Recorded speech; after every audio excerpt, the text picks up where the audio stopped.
ಬೆಂಗಳೂರಿನಲ್ಲಿ ತಲೆದೂರಿರುವ gas cylinder ಕೊರತೆಯಿಂದಾಗಿ ನಗರದ ಕೆಲ ಪಿಜಿಗಳಲ್ಲಿ ಮಧ್ಯಾಹ್ನದ ಊಟ ಕಟ್ ಮಾಡಲಾಗುತ್ತೆ.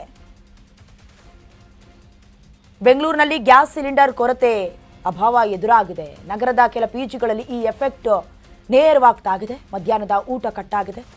ಪಿಜಿ ವೆಲ್ಫೇರ್ ಅಸೋಸಿಯೇಷನ್ ನಿಂದ ಮಾಹಿತಿಯನ್ನು ರವಾನಿಸಿದ್ದಾರೆ. ವೈಟ್ಫೀಲ್ಡ್ ಪಿಜಿ ವೆಲ್ಫೇರ್ ಅಸೋಸಿಯೇಷನ್ ತಮ್ಮ ವ್ಯಾಪ್ತಿಯ ಪಿಜಿಗಳಲ್ಲಿ ಊಟವನ್ನ ಕಟ್ ಮಾಡುವಂತೆ ಈಗಾಗಲೇ ಸೂಚನೆ ಕೊಟ್ಟಿದ್ದಾರೆ.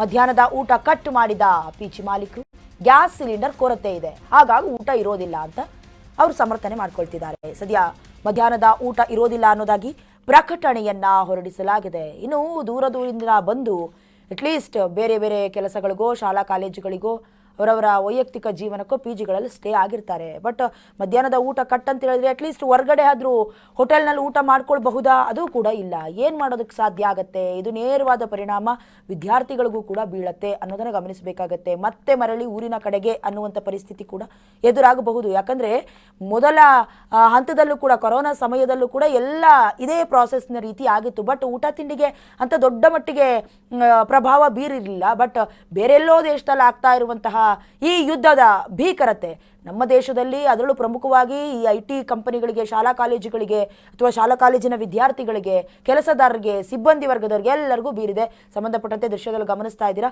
ಒಂದು ಸ್ವಲ್ಪ ದಿನಗಳ ಕಾಲ ಮಧ್ಯಾಹ್ನದ ಊಟ ಇಲ್ಲ, ಸೆಲ್ಫ್ ಕುಕಿಂಗ್ ಮಾತ್ರ, ಅದು ಕೂಡ ಅವೈಲಬಲ್ ಇಲ್ಲ ಅನ್ನುವಂಥ ದೃಶ್ಯವನ್ನು ಗಮನಿಸ್ತಾ ಇದ್ದಾರೆ. ಯಾಕಂದರೆ ಕೆಲವೊಂದಷ್ಟು ಪಿಜಿಗಳಲ್ಲಿ ಅಡುಗೆ ಮಾಡ್ಕೊಳ್ಬಹುದು ಅಥವಾ ಇಂಡಕ್ಷನ್ಗಳ ಮೊರೆ ಹೋಗ್ತಾ ಇದ್ರು. ಸೊ ಹಾಗಾಗಿ ಈಗ ಒಂದಕ್ಕೊಂದು ಡಿಪೆಂಡಬಲ್ ಆಗಿ ಎಲ್ಲದಕ್ಕೂ ಕೂಡ ಬ್ರೇಕ್ ಹಾಕುವಂಥ, ಕತ್ತರಿ ಹಾಕುವಂಥ ಕೆಲಸ ನಡೀತಾ ಇದೆ.